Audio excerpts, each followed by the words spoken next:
ವೆಂಕಟೇಶ್ವರ ದೇವಸ್ಥಾನಕ್ಕೆ ಹೋಗಿ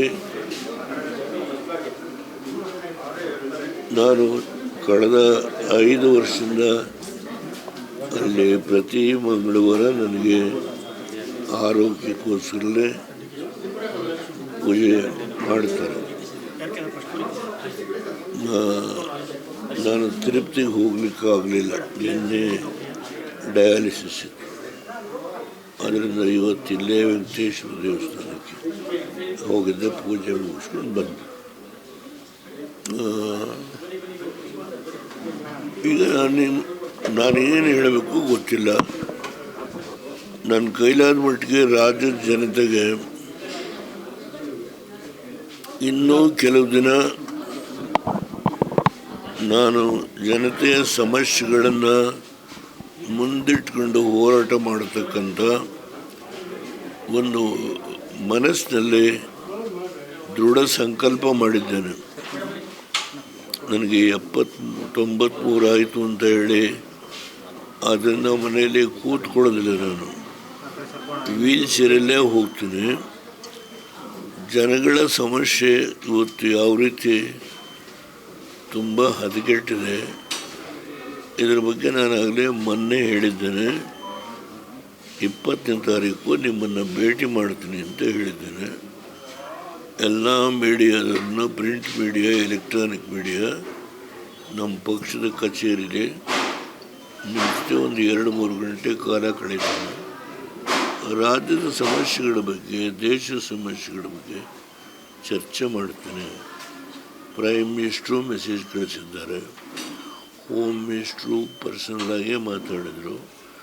prime minister ಸ್ವೀಡನ್ನಿಂದ ತುಂಬ ಒಳ್ಳೆ ಮೆಸೇಜ್ ಕಳಿಸ್ಕೊಟ್ಟಿದ್ದಾರೆ. ಹೀಗೆ ಅನೇಕ ಸ್ನೇಹಿತರುಗಳು, ಅವರ ಅಭಿಮಾನಿಗಳು ನನಗೆ ಅವ್ರಿಗೆಲ್ಲ ಪಟ್ಟಿ ಮಾಡಿ ಹೇಳಲಿಕ್ಕೆ ಇಬ್ಬರು ಮುಖ್ಯಸ್ಥರದ್ದು ಹೇಳಿದೆ. ಯಡಿಯೂರಪ್ಪನವರು ಕಳಿಸಿದ್ದಾರೆ, ಅವರೇ ಮಾತಾಡಿದ್ದಾರೆ. ಈ ಅನೇಕರು ಸ್ನೇಹಿತರುಗಳು ಇದರೊಳಗೆ ಏನು ಯಾವ ರಾಜಕೀಯ ನ್ಯಾಷನಲ್ ಪ್ರೆಸಿಡೆಂಟ್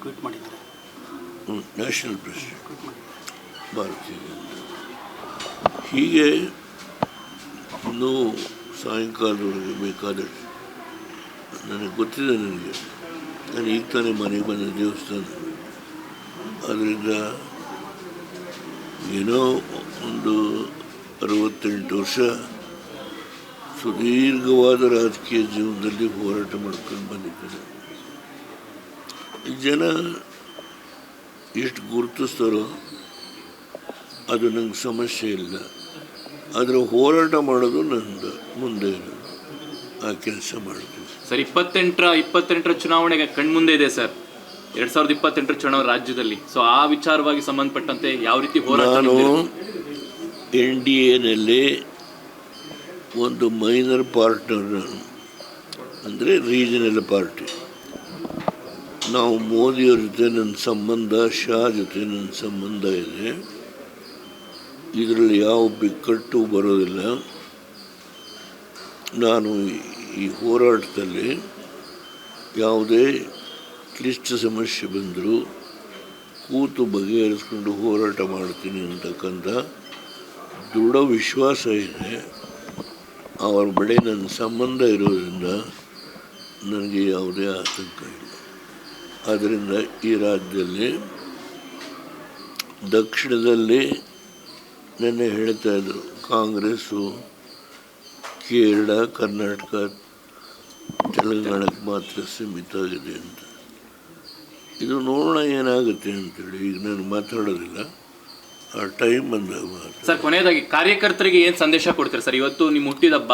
ನಾವು ನಿಷ್ಠೆಯಿಂದ ನಮ್ಮ ಪಕ್ಷದ ಕಾರ್ಯಕರ್ತರು ಶಿಸ್ತಿನ ಸಿಪಾಯಿಗಳಾಗಿ ಪಕ್ಷದ ಕೆಲಸವನ್ನು ನಿಷ್ಠೆಯಿಂದ ಮಾಡಿ ಪ್ರತಿ ತಾಲೂಕು, ಜಿಲ್ಲಾ ಹಂತದಲ್ಲಿ, ರಾಜ್ಯ ಮಟ್ಟದಲ್ಲಿ ಅವರು ಏನು ಜವಾಬ್ದಾರಿಯನ್ನು ಕುಮಾರಸ್ವಾಮಿಯವರಿಗೆ ವಹಿಸ್ಕೊಟ್ಟಿದ್ದಾರೆ ಆ ಕೆಲಸವನ್ನು ನಿಷ್ಠೆಯಿಂದ ಮಾಡಬೇಕು ಅಂತೇಳಿ ನಾನು ಅವರಲ್ಲಿ, ನಮ್ಮ ಶಾಸಕರಲ್ಲಿ ವಿನಂತಿ ಮಾಡ್ತೀನಿ.